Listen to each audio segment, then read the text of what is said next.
And welcome back to market digest. मैं हूं गुरु गुप्ता, आपका ट्रेडिंग एनालिस्ट। आज की वीडियो को शुरू करने से पहले मैं आपको बता देता हूं कि जैसा हमने कल मार्केट के एनालिसिस में देखा था कि मार्केट गैप डाउन ओपन होगा ग्लोबल मार्केट के सिनेरियोज़ को ऑब्जर्व करते हुए, आज बिल्कुल वैसा ही हुआ एंड मार्केट जैसा हमने सोचा था बिल्कुल वैसा ही परफॉर्म किया। तो चलिए आज की वीडियो शुरू करते हैं, देखते हैं कि हमारा एनालिसिस कैसा रहा। तो चलिए अभी आ जाते हैं हम निफ्टी के चार्ट पे। तो निफ्टी के चार्ट पे जैसा कि आप देख पा रहे होंगे कि हमने यहाँ पे एक सप्लाई ड्रॉ करी हुई थी एंड यहाँ पर एक अर्ली डिमांड थी। तो अभी मार्केट को हमने, जैसा कि मैंने आपको बोला था कि मार्केट 1 से 1.5% नीचे खुल सकता है, तो मार्केट अप्रॉक्सीमेटली अगर आप देखेंगे तो आज सुबह करीब 1.2% गैप डाउन खुला एंड मार्केट ने ये जो डिमांड्स थे जो मैंने आपको ड्रॉ करके बताए थे यहाँ पर, इनको रिस्पेक्ट नहीं किया एंड ये फाइनली टूट गया एंड यहाँ पे इसने फाइनली सपोर्ट लिया अपने आर्ली डिमांड पे। एंड यहाँ पर ये देखेंगे आप तो ये पूरे दिन भर एक रेंज बनाता रहा। एंड में हमारे यहाँ पर, जैसा कि मैंने आपको अपने सेटअप्स में बताया कि यहाँ पर हमें एक अच्छी ट्रेड मिल जाती, यहाँ ब्रेकडाउन पे हम एक ट्रेड ले सकते थे एंड ये एक ट्रेड अच्छी हमारी डिमांड जोन तक हो सकती थी। यहाँ पर रिस्क रिवॉर्ड थोड़ा कम बैठ रहा है क्योंकि आप या तो थोड़ी अर्ली एंट्री ले थोड़ा कन्विक्शन के साथ, अदरवाइज़ आप यहाँ पे ट्रेड अवॉइड भी कर सकते हैं। तो ओवरऑल साइडवेज दिन था आज निफ्टी के लिए, कोई खास मोमेंटम हुआ नहीं किसी साइड। ठीक है, तो चलिए अभी बैंक निफ्टी पे आ जाते हैं। बैंक निफ्टी में आप देखेंगे तो बैंक निफ्टी में भी सिमिलर चीज़ हुई। बैंक निफ्टी अपने आरडी डिमांड जोन पे टेस्ट करा और यहाँ से एक आप देखेंगे कि यहाँ पे शार्प बाइंग आई। ठीक है, एंड यहाँ से फिर ये अपने भाई जो इसका सप्लाई जोन था वहाँ से ये रिवर्सल लेने लगा। यहाँ पे आप देखेंगे कि यहाँ पे एक डाउनवर्ड मोमेंटम आया। तो यहाँ पर भी अगर आप देखेंगे तो रिस्क रिवॉर्ड कुछ खास नहीं बैठा और ये रेंज वाइज ही मार्केट रहा। मैंने आपको पहले भी बताया कि अगर 50 डेज मूविंग एवरेज इस तरीके से बीच में आ जाता है प्राइस के, तो वो रेंज एक फॉर्म करने लग जाता है मार्केट और वो ट्रेंड ख़त्म हो जाता है एक बार को। तो यहाँ पे ये एग्जैक्टली यही हुआ। तो यहाँ पे भी कोई खास ट्रेड नहीं थी, बट जैसा हमने सोचा बिल्कुल मार्केट वैसा ही परफॉर्म किया। तो चलिए अभी इसमें हम देख लेते हैं, एक स्टॉक मैंने आपके लिए सेलेक्ट किया HDFC बैंक। HDFC बैंक पे मैं बुलिश हूँ, जैसा कि मैंने यहाँ पे ड्रॉ कर रखा है। अगर यहाँ पे इस तरीके से आपको पुल बैक पे मिलता है तो आप यहाँ पे इसको बाय कर सकते हैं। ये वाला जो एरिया है आप यहीं इनको टारगेट कर सकते हैं। अभी हम आ जाते हैं मेटल इंडेक्स के ऊपर। मेटल इंडेक्स में देखेंगे आप तो मेटल इंडेक्स भी अपने अर्ली डिमांड पे आकर होल्ड करने लगा था एंड फाइनली इसने यहाँ पर एक ब्रेकडाउन इनिशिएट कर दिया। तो इस हिसाब से अभी मेरे को मेटल सेक्टर थोड़ा वीक नज़र आ रहा है एंड आप यहाँ पर देखेंगे तो यहाँ पर एक एरिया पेंडिंग है जो कि फिल हो सकता है एंड मार्केट इसको इंट्राडे में हो सकता है फिल कर दे कल ऐसे यूँ गैप डाउन खुल के या यहाँ पे पुल बैक देकर ऊपर ऐसे नीचे आके।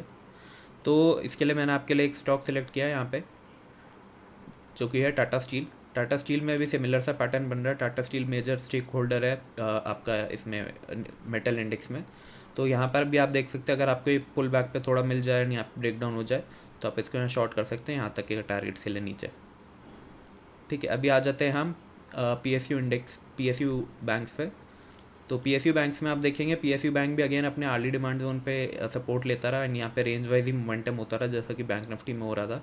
बट यहाँ पे थोड़ी रेंज अच्छी थी, यहाँ पे हमें एक ट्रेड मेरे को नज़र आ रही है, जैसा कि आप यहाँ देख सकते हैं। यहाँ पे एक सप्लाई एरिया बन गया था, यहाँ इस सप्लाई से एक सेल ऑफ आया तो आप यहाँ पे इसके ब्रेकडाउन पे इसको शॉर्ट कर सकते थे। तो यहाँ पे आपको एक अच्छा रिस्क रिवॉर्ड देखने को मिल जाता, 1:1.5 तक का आपको रिस्क रिवॉर्ड यहाँ पे बैठ जाता। तो इसमें मैंने आपके लिए एक स्टॉक, इसमें कल क्या हो सकता है, इसमें कल कुछ नहीं, ये अगेन अब गैप अप या गैप डाउन हो सकता है एंड अकॉर्डिंगली ये इस रेंज को और ट्रेड कर सकता है एंड फिर कहीं ऊपर भी जा सकता है। तो देखेंगे हम, अब ये अर्ली सप्लाई पे खड़ा हुआ, अर्ली डिमांड पे खड़ा हुआ है और ऊपर का स्पेस इसके लिए खाली है थोड़ा, तो हो सकता है कि ये एक्यूमुलेशन करके ऊपर जाने की कोशिश करे। इसमें मैंने आपके लिए स्टॉक सेलेक्ट किया है SBI पे मैं थोड़ा बियरिश हूँ अभी। तो SBI में आप जैसा कि देखेंगे SBI में क्या हुआ है कि SBI अपने यहाँ पे 50 डेज मूविंग एवरेज से बार बार रिजेक्ट होता रहा अपनी सप्लाई से एंड अब फाइनली यहाँ पे खड़ा है। तो कल अगर ये आपको ये ब्रेक डाउन करता हुआ नज़र आए तो आप इसको शॉर्ट कर सकते हैं एंड यहाँ पे एक ट्रेड इनिशिएट कर सकते हैं। एक बार मेटल इंडेक्स, मीडिया इंडेक्स देख लेते हैं हम। मीडिया इंडेक्स में कुछ भी सिमिलर चीज़ ही हो रही है। मीडिया इंडेक्स में यहाँ पे एक ट्रेड भी बनी थी, यहाँ पर आप ट्रेड कर सकते थे, ये मोमेंटम आप कैप्चर कर सकते थे इजीली। और मैं मीडिया इंडेक्स में आपको पहले भी बता चुका कि ये गैप फिलिंग की ट्रेड चल रही है अभी, जैसा कि आप यहाँ देख सकते हैं ये गैप फिलिंग की ट्रेड चल रही है और अभी भी गैप पूरा नहीं फिल हुआ है, पेंडिंग है।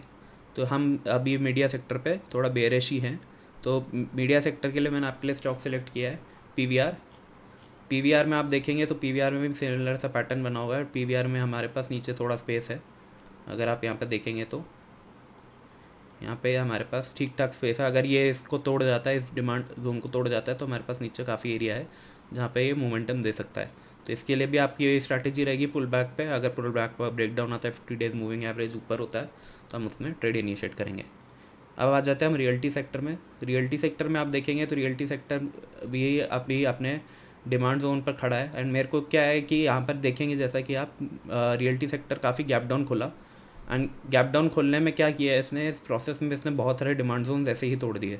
ऐसे केसेस में क्या होता है, जनरली एक शार्प रिवर्सल आने की चांसेस होती है। मैंने आपको पहले भी ये चीज़ बताई है।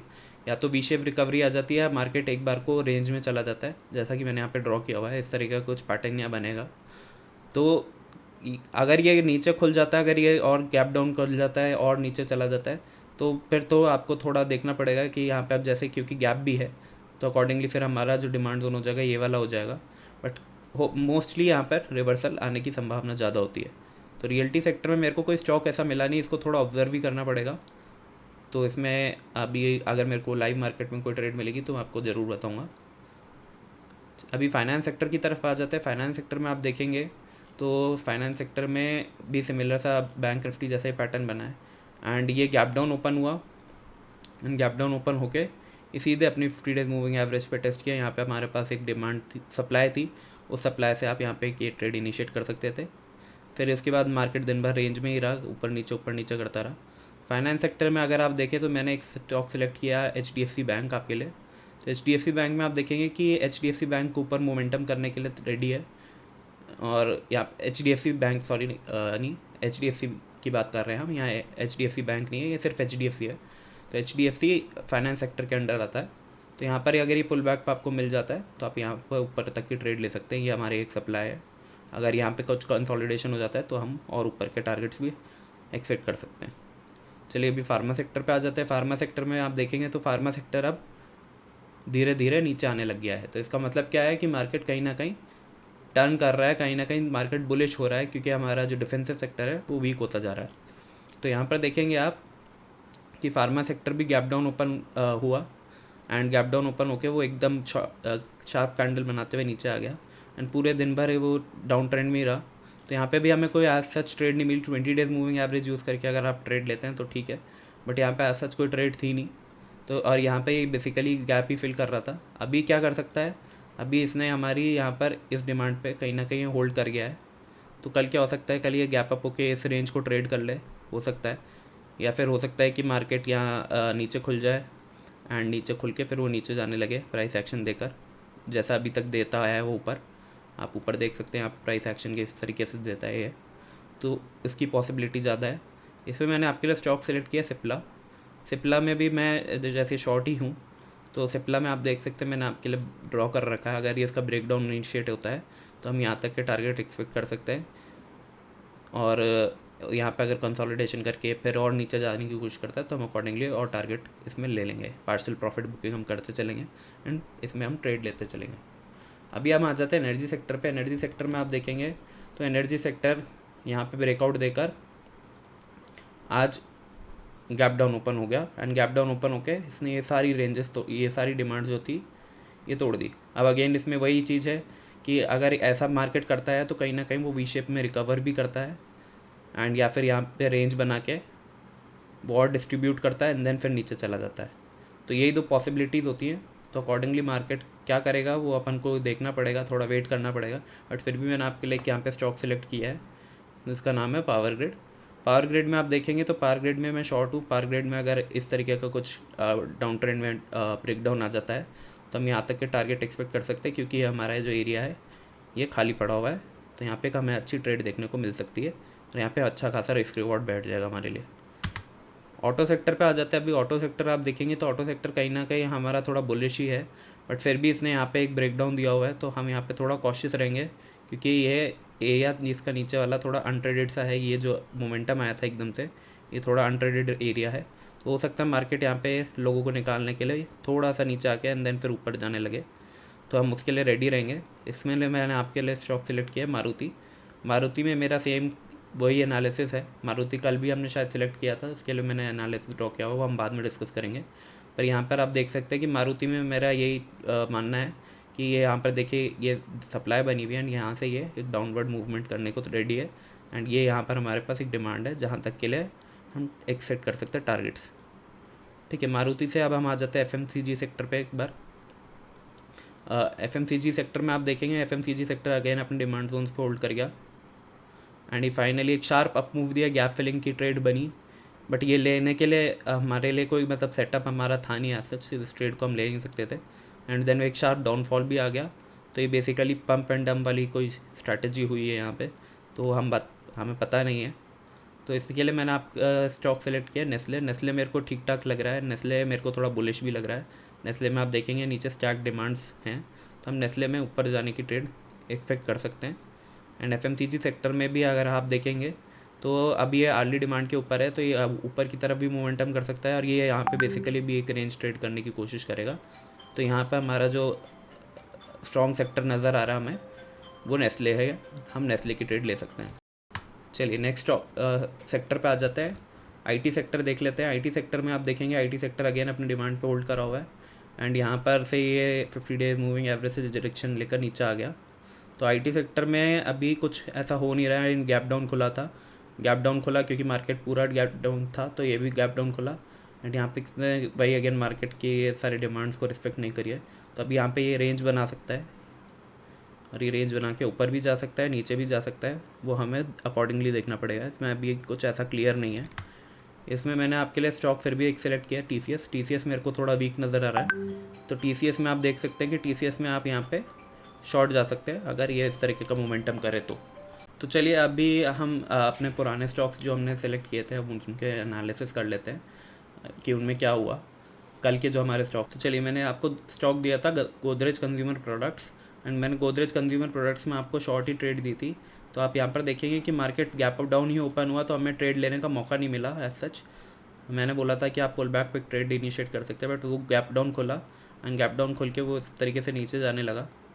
तो यहाँ पे कोई ट्रेड मिली नहीं हमें, बट जैसा हमने सोचा था बिल्कुल वैसा ही हुआ।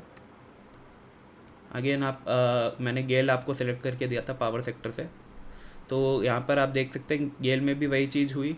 गेल में हमें लॉन्ग एंट्री की सोची थी, लॉन्ग एंट्री प्लान किए थे हम, बट ये क्योंकि गैप डाउन खुला तो हम यहाँ पे ट्रेड अवॉइड करते हैं। यहाँ पे आप देखेंगे 20 डेज मूविंग एवरेज को आप फॉलो करते हैं तो आपको यहाँ पे ये मोमेंटम भी कैप्चर करने को मिल जाता। ठीक है, अभी ITC देख लेता। ITC में भी हम लॉन्ग ही थे, बट ITC में भी वही पैटर्न हमारा कंप्लीट नहीं हुआ और गैप डाउन हो गया मार्केट। तो यहाँ पे भी ट्रेड इनवैलिड थी, इसमें एंट्री मिली ही नहीं हमें एंड वो मार्केट नीचे ही जाता रहा।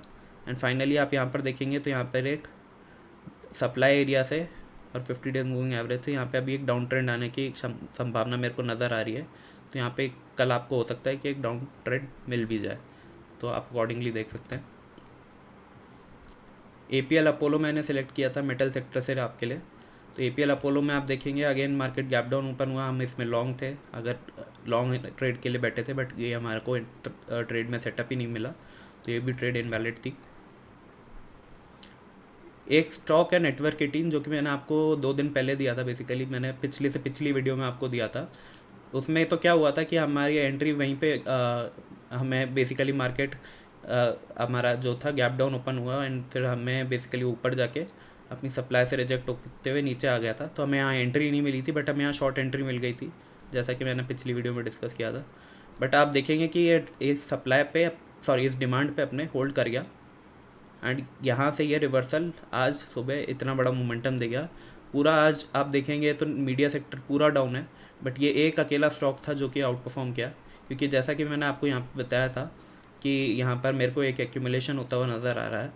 वो एक्यूमुलेशन कैसे ऑब्जर्व करते हैं वो मैं आपको बताऊँगा अपने आगे के वीडियोज़ में, बट यहाँ पर ये एक एक्यूमुलेशन हो रहा था। तो बेसिकली ये जो कॉन्ट्रा मूव आया था ये शेकआउट कहलाता है, जो कि लोगों को बाहर निकालने के लिए होता है, उनके स्टॉप लॉसेस हिट करने के लिए आता है। तो वो स्टॉप लॉसेस हिट होते ही मार्केट ने एक स्ट्रॉन्ग मोमेंटम ऊपर किया एंड आज आप देखेंगे कि कितना परसेंट ये रफली चल गया है, अराउंड 6 से 7% ये मूव कर गया। एक बार मैं चेक कर लेता हूँ, देखिए नीचे से अगर हम देखते हैं तो ये देखिए ये तो 12% के आसपास मूव दिया था सुबह मॉर्निंग में, बट अभी जब क्लोजिंग के टाइम पे शायद 6% पे आकर बंद हुआ है। तो 12% अगर कोई स्टॉक मूव कर जा रहा है एक शेकआउट देने के बाद, तो आप समझ जाइए कि इस एनालिसिस की पावर कितनी है। तो ये तो था ये वाला स्टॉक। एक मैंने आपके लिए बीच में मारुति का स्टॉक जो था, मारुति का भी हम एनालिसिस कर लेते। मारुति मैंने आपको दिया था, तो मारुति में आप देखेंगे तो मारुति में क्या क्या हुआ कि मारुति में अगेन मैंने आपको एक शॉर्ट ट्रेड दी थी, तो मार्केट ओपनिंग में ही टारगेट हिट कर गया, तो हमें यहाँ पे एंट्री नहीं मिली। उसके बाद मारुति ऊपर ही जाता रहा एंड फाइनली वापस से वो सप्लाई से रिजेक्शन ले रहा है, इसीलिए मैंने आपको यहाँ पे दोबारा एक ट्रेड दी है एंड यहाँ पर आप दोबारा ये मोमेंटम कैप्चर कर सकते हैं। तो आज के लिए इतना ही। होपफुली आपको मेरी वीडियो पसंद आई होगी। अगर आपको वीडियो पसंद आई है तो लाइक करें, शेयर करें, सब्सक्राइब करें अपने फ्रेंड्स और फैमिली के साथ।